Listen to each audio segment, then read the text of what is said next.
ഇതിന് മറുപടി പറയാൻ ദേശീയ പാർട്ടിയുടെ 3 അംഗങ്ങളും ഇവിടെ ഇല്ല എന്നുള്ളത് ദൗർഭാഗ്യകരമായിട്ടുള്ള കാര്യമാണ്. സഭയിൽ നാണം കെട്ട് ബി.ജെ.പി. എം.എൽ.എമാർ. സന്ദീപ് വാര്യർ കസേരയിൽ നിന്ന് എഴുന്നേറ്റപ്പോഴേക്കും ബി.ജെ.പിക്കാർ ഓടി ഒളിക്കുന്ന കാഴ്ച വരെ ഇന്ന് സഭയിൽ അരങ്ങേറി. സാംസ്കാരിക ദേശീയതയുടെ വക്താക്കളെന്ന് സ്വയം അവകാശപ്പെടുന്ന ബി.ജെ.പിക്കാർ ഭഗവാൻ ശ്രീരാമന്റെ പേര് പറഞ്ഞതുകൊണ്ട് നിർമ്മിച്ച അയോധ്യയിലെ ശ്രീരാമക്ഷേത്രത്തിൽ ഭക്തർ സമർപ്പിച്ച നാണയത്തുട്ടുകൾ വരെ അടിച്ചുമാറ്റുന്ന നിലയിലേക്കാണ് അധപ്പതിച്ചിരിക്കുന്നത്. കോടാനുകോടി രൂപയാണ് ഭക്തർ അയോധ്യയിലെ ക്ഷേത്രത്തിലേക്ക് സംഭാവനയായി നൽകിയത്. എന്നാൽ ആ പണമൊന്നും ഇപ്പോൾ കാണാനില്ലെന്നും അതെല്ലാം ബി.ജെ.പിയുടെയും വിശ്വ ഹിന്ദു പരിഷത്തിന്റെയും നേതാക്കന്മാർ അവിടുന്ന് മോഷ്ടിച്ചെടുത്തു എന്ന വാർത്തകളാണ് പുറത്തുവരുന്നതെന്നും സന്ദീപ് വാര്യർ സഭയിൽ തുറന്നടിച്ചു. വിശ്വാസം എന്നത് ബി.ജെ.പിക്ക് കേവലം ഒരു രാഷ്ട്രീയ ആയുധം മാത്രമാണെന്ന് അദ്ദേഹം ഓർമ്മിപ്പിച്ചു. ശബരിമലയിൽ സ്വർണ്ണക്കൊള്ള നടത്തിയ ഇടതുപക്ഷവും അയോധ്യയിലെ ശ്രീരാമക്ഷേത്രത്തിൽ നിന്ന് പണം മോഷ്ടിച്ച ബി.ജെ.പിയും തമ്മിൽ എന്ത് വ്യത്യാസമാണുള്ളതെന്നാണ് നിയമസഭയിൽ സന്ദീപ് വാര്യർ ചോദിച്ചപ്പോഴേക്കും രാജീവ് ചന്ദ്രശേഖരൊക്കെ തലക്ക് മുണ്ടിട്ട് ഓടിയെന്ന് പറഞ്ഞാൽ മതിയല്ലോ. പ്രശസ്ത സംവിധായകൻ പത്മരാജന്റെ സീസൺ എന്ന പഴയൊരു സിനിമയിലെ കഥാപാത്രത്തെ ഉപമിച്ചായിരുന്നു ബി.ജെ.പി. നേതാക്കളുടെ ഈ കൊള്ളയെ സന്ദീപ് വാര്യർ പരിഹസിച്ചത്. സിനിമയിൽ ഒടുവിൽ ഉണ്ണികൃഷ്ണൻ അവതരിപ്പിച്ച തിരുമേനി എന്ന വിഗ്രഹമോഷ്ടാവിനോട് മയക്കുമരുന്ന് കച്ചവടം പോലെ തന്നെ മോശമല്ലേ വിഗ്രഹമോഷണമെന്ന് മോഹൻലാലിന്റെ കഥാപാത്രം ചോദിക്കുന്നുണ്ട്.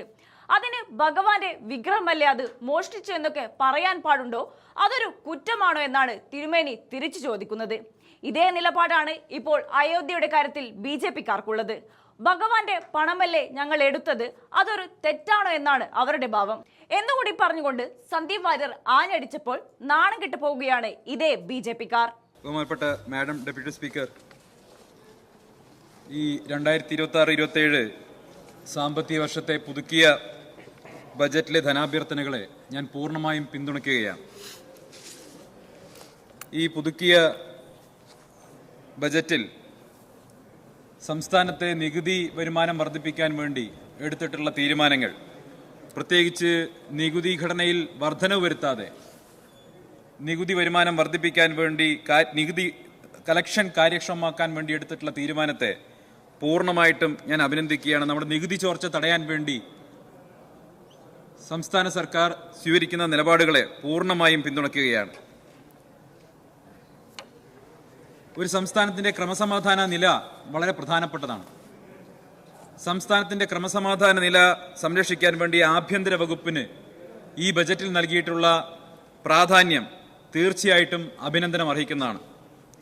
സംസ്ഥാനത്തെ ആഭ്യന്തര വകുപ്പിനെ കുറിച്ച് പറയുമ്പോൾ ഇപ്പോൾ പ്രഖ്യാപിച്ചിട്ടുള്ള ഓപ്പറേഷൻ തൂഫാൻ നമ്മുടെ നാട്ടിലെ മയക്കുമരുന്ന് വ്യാപനത്തെ തടയാൻ വേണ്ടി വലിയ പ്രവർത്തനം നടത്തിക്കൊണ്ടിരിക്കുകയാണ്. സംസ്ഥാനത്തെമ്പാടും ആഭ്യന്തര വകുപ്പ് ബഹുമാനപ്പെട്ട ആഭ്യന്തരമന്ത്രി ശ്രീ രമേശ് ചെന്നിത്തല നേതൃത്വത്തിൽ നടക്കുന്ന ഓപ്പറേഷൻ തൂഫാൻ പദ്ധതി പ്രകാരം നിരവധിയായിട്ടുള്ള മയക്കുമരുന്ന് വേട്ടകൾ നടക്കുന്നു, ലഹരി മരുന്ന് വേട്ടകൾ നടക്കുന്നു. ഓരോ പ്രദേശത്തും നമ്മളത് കണ്ടുകൊണ്ടിരിക്കുകയാണ്. പൊതുജനങ്ങൾ വലിയ തോതിൽ ഈ ഓപ്പറേഷൻ തൂഫാനെ സ്വാഗതം ചെയ്തിട്ടുണ്ട്. എങ്കിൽ പോലും ബഹുമാനപ്പെട്ട ആഭ്യന്തരമന്ത്രിയോട് ഒരു അഭ്യർത്ഥനയുള്ളത്, ഈ മയക്കുമരുന്ന് ശൃംഖലയുടെ തലപ്പത്തിരിക്കുന്നവർ മിക്കവരും തൊട്ടടുത്ത അയൽ സംസ്ഥാനങ്ങളിൽ ഇരുന്നു കൊണ്ടാണ് ഈ മയക്കുമരുന്ന് ശൃംഖലയെ നിയന്ത്രിക്കുന്നത്.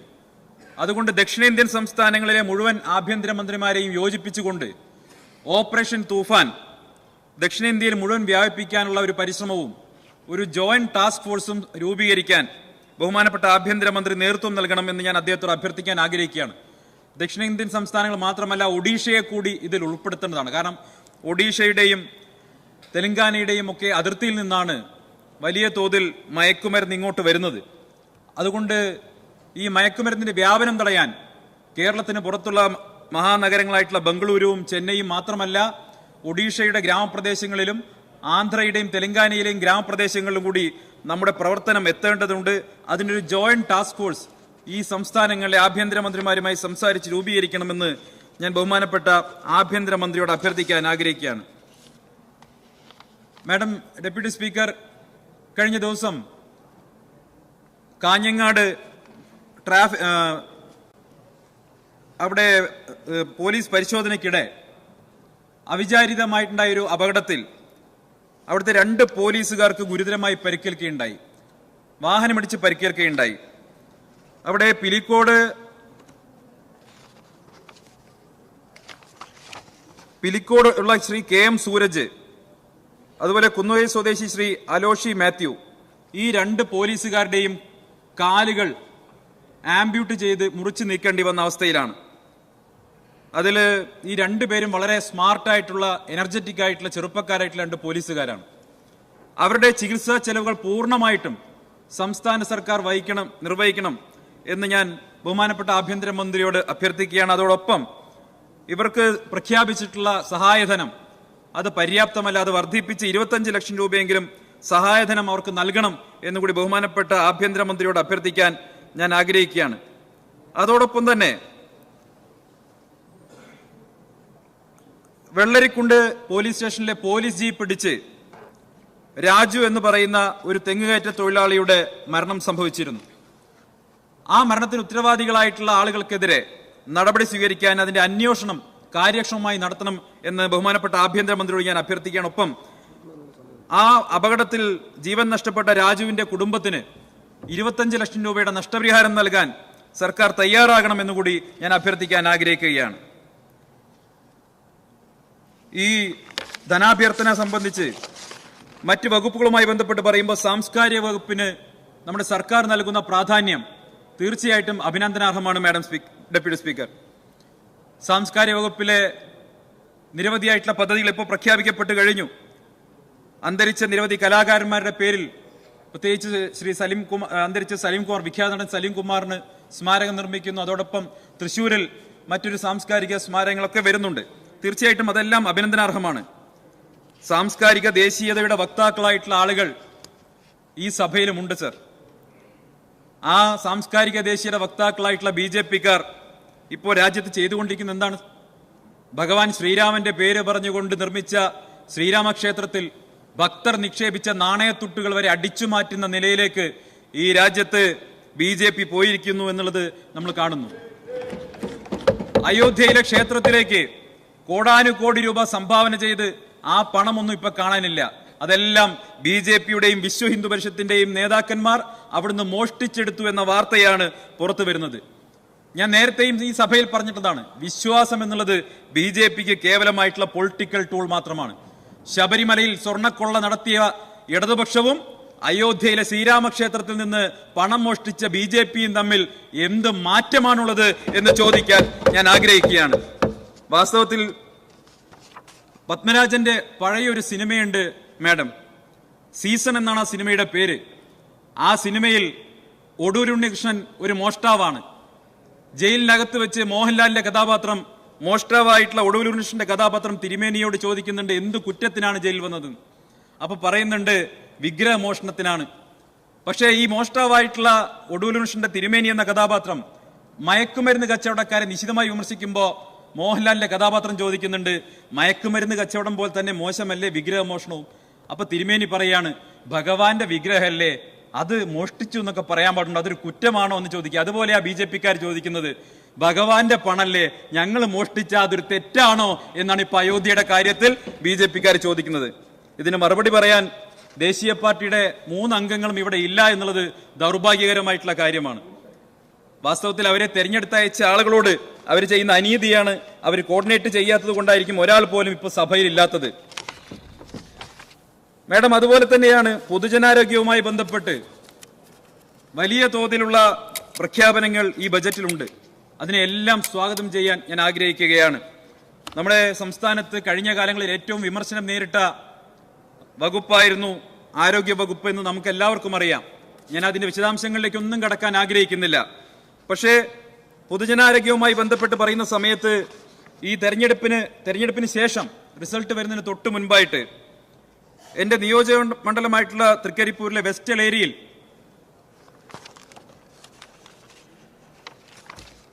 ഏരിയയിൽ ഒരു പെൺകുട്ടി, എളേരിത്തട്ട് എന്ന് പറയുന്ന ഗ്രാമത്തിൽ 4 വയസ്സുള്ള ഒരു കുട്ടി പാമ്പ് കടിയേറ്റു. തൊട്ടടുത്ത വീട്ടിൽ കളിച്ചുകൊണ്ടിരിക്കുമ്പോൾ പാമ്പ് കടിയേറ്റു.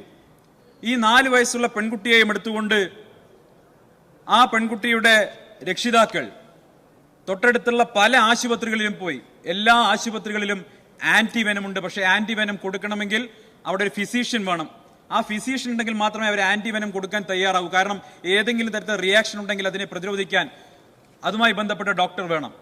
പക്ഷേ ദൗർഭാഗ്യവശാൽ ഈ ഡോക്ടറുടെ സേവനം ലഭ്യമല്ലാത്തതുകൊണ്ട് ഈ 4 വയസ്സുള്ള കുട്ടിക്ക് വിഷത്തിനുള്ള മരുന്ന് ലഭ്യമായിട്ട് പോലും അത് കുത്തിവെക്കാൻ കഴിഞ്ഞില്ല. തങ്ങളുടെ കൈകളിൽ കിടന്നിട്ട് ആ കുഞ്ഞ് മരിക്കേണ്ടി വന്നത് കാണേണ്ടി വന്നിട്ടുള്ള ഹതഭാഗ്യരായിട്ടുള്ള ആ രക്ഷിതാക്കളെ ഞാൻ കണ്ടു. വലിയ ദൗർഭാഗ്യകരമായിട്ടുള്ള സംഭവമാണ്. നമ്മുടെ കാസർഗോഡ് ജില്ല ആരോഗ്യ മേഖലയിൽ, പ്രത്യേകിച്ച് സർക്കാർ ആശുപത്രികളുടെ കാര്യത്തിലൊക്കെ വലിയ പിന്നോക്കം നിൽക്കുകയാണ്. അവിടെ ആവശ്യത്തിന് ജീവനക്കാരില്ലാത്ത വല്ലാത്ത പ്രയാസവും പ്രശ്നങ്ങളുമുണ്ട്. അതോടൊപ്പം തന്നെ ഞാൻ അഭ്യർത്ഥിക്കുന്നത്, കേന്ദ്ര സർക്കാർ പ്രഖ്യാപിക്കുമെന്ന് പറയുന്ന എയിംസ്, അതിന് സ്ഥലം ആവശ്യമുണ്ടെന്ന് അവർ പറയുന്നു. കാസർഗോഡ് ജില്ലയിൽ ആവശ്യത്തിന് സ്ഥലമുണ്ട്. പ്രത്യേകിച്ച് എൻ്റെ നിയോജകമണ്ഡലമായിട്ടുള്ള തൃക്കരിപ്പൂരിൽ ഒരു എയിംസ് സ്ഥാപിക്കാൻ ആവശ്യത്തിന് സ്ഥലം അവിടെ ലഭ്യമാണ്, സർക്കാരിന് ലഭ്യമാണ്. ഈ എൻഡോസൾഫാൻ ഉൾപ്പെടെയുള്ള വിഷയങ്ങളിൽ പ്രയാസം അനുഭവിക്കുന്ന ഒട്ടേറെ ആളുകൾ ഉള്ള ജില്ല എന്നുള്ള നിലയ്ക്കും, ആരോഗ്യ മേഖലയിൽ വലിയ പ്രയാസമുള്ള ജില്ല എന്നുള്ള നിലയ്ക്കും തൃക്കരിപ്പൂരിലെ സ്ഥലങ്ങളെ ഈ എയിംസുമായി ബന്ധപ്പെട്ട പ്രപ്പോസലിൽ പരിഗണിക്കണമെന്ന് ബഹുമാനപ്പെട്ട ആരോഗ്യമന്ത്രിയോട് അഭ്യർത്ഥിക്കാൻ ഞാൻ ആഗ്രഹിക്കുകയാണ്. 1-2 കാര്യം കൂടി പറയാനുണ്ട്. ഇവിടെ സഹകരണ വകുപ്പ് നടപ്പാക്കുന്ന ആശ്വാസ് പദ്ധതി, അതിന് ഞാൻ തീർച്ചയായിട്ടും ബഹുമാനപ്പെട്ട സഹകരണ വകുപ്പ് മന്ത്രിയെ അഭിനന്ദിക്കാൻ ആഗ്രഹിക്കുകയാണ്. ഒട്ടേറെ ഈ വായ്പ എടുത്ത് NP ആയതിന്റെ പേരിൽ പ്രയാസപ്പെടുന്ന ഒട്ടേറെ പേർക്ക് വലിയ ആശ്വാസമായിട്ട് ഇത് മാറുകയാണ്. അതിലുപരിയായിട്ട് ഞങ്ങൾ നിയമസഭാംഗങ്ങൾക്കും വലിയ ആശ്വാസമായിട്ട് ഇത് മാറിയിട്ടുണ്ട്. കാരണം അവരെല്ലാവരും പ്രശ്നത്തിന് വഴി ഈ വായ്പ അടയ്ക്കാൻ പറ്റാതെ പ്രയാസപ്പെട്ട ആളുകൾ മുന്നോട്ട് വരുമ്പോൾ ഈ പുതിയ പദ്ധതി MLA മാർക്കും വലിയ തോതിൽ ആശ്വാസമാണ് എന്ന് പറയാതെ വയ്യ. ഒപ്പം വ്യവസായ മന്ത്രി ബഹുമാനപ്പെട്ട കുഞ്ഞാലിക്കുട്ടി സാഹിബിനെ അഭിനന്ദിക്കാൻ കൂടി ഞാൻ ആഗ്രഹിക്കുകയാണ്. എന്റെ നിയോജകമണ്ഡലമായ തൃക്കരിപ്പൂരിൽ മാഡം 10 വർഷമായിട്ട്, അതിന് മുൻപ് തറക്കല്ലിട്ട 100 ഏക്കർ ഭൂമി അക്വയർ ചെയ്ത് തറക്കല്ലിട്ട അവിടുത്തെ വ്യവസായ പാർക്ക് അവിടെ യാഥാർത്ഥ്യമായിരുന്നില്ല. അവിടെ ഞാൻ പ്രപ്പോസ് ചെയ്തിട്ടുള്ള ലോജിസ്റ്റിക്കൽ ഹൈടെക് വെർട്ടിക്കൽ ഇൻഡസ്ട്രിയൽ പാർക്കിന് അനുമതി നൽകാൻ വേണ്ടി തീരുമാനിച്ച സംസ്ഥാന സർക്കാരിനെ, ബഹുമാനപ്പെട്ട മുഖ്യമന്ത്രിയെയും ബഹുമാനപ്പെട്ട വ്യവസായ മന്ത്രിയെയും അഭിനന്ദിക്കാൻ ഞാൻ ഈ അവസരം ഉപയോഗിക്കുകയാണ്. ഒറ്റ കാര്യം, അവിടെ ചില ആളുകൾ ചോദിക്കുന്നുണ്ട്, ടോക്കൺ എമൗണ്ട് അല്ലേ ഉള്ളൂ എന്ന് ചോദിക്കുന്നുണ്ട്. ലോജിസ്റ്റിക്കൽ പാർക്ക് എന്താണ്, അതുപോലെ വെർട്ടിക്കൽ ഇൻഡസ്ട്രിയൽ പാർക്ക് എന്താണെന്ന് അറിയാത്തവരാണ് ചോദിക്കുന്നത്. ലോജിസ്റ്റിക്കൽ പാർക്ക് വരുന്ന സമയത്ത് അവിടെ ഇൻവെസ്റ്റ്മെന്റ് എങ്ങനെ വരുമെന്നും ആ ഇൻവെസ്റ്റ്മെന്റ് ഉപയോഗിച്ചുകൊണ്ട് എങ്ങനെ ഇൻഡസ്ട്രിയൽ പാർക്ക് നടപ്പാക്കാൻ കഴിയുമെന്ന് അറിയാതെ, PPP മോഡൽ എന്താണെന്ന് അറിയാതെയുള്ള ആളുകൾ അത്തരം ചോദ്യങ്ങൾ ചോദിക്കുകയാണ്. 100 രൂപയുടെ ടോക്കണ് കളിയാക്കുന്ന ആളുകൾ അവരുടെ ബജറ്റ് എടുത്ത് പരിശോധിച്ചാൽ, അവരുടെ സർക്കാരിന്റെ ബജറ്റ് എടുത്ത് പരിശോധിച്ചാൽ മുഴുവനും കാണുന്ന അത്തരം പദ്ധതികളായിരിക്കും എന്ന് മാത്രം സൂചിപ്പിക്കാൻ ആഗ്രഹിച്ചുകൊണ്ട് ഈ ബജറ്റിനെയും ഈ ബജറ്റുമായി ബന്ധപ്പെട്ട ധനാഭ്യർത്ഥനകളെയും പിന്തുണച്ചുകൊണ്ട് ഞാൻ എന്റെ വാക്കുകൾ അവസാനിപ്പിക്കും.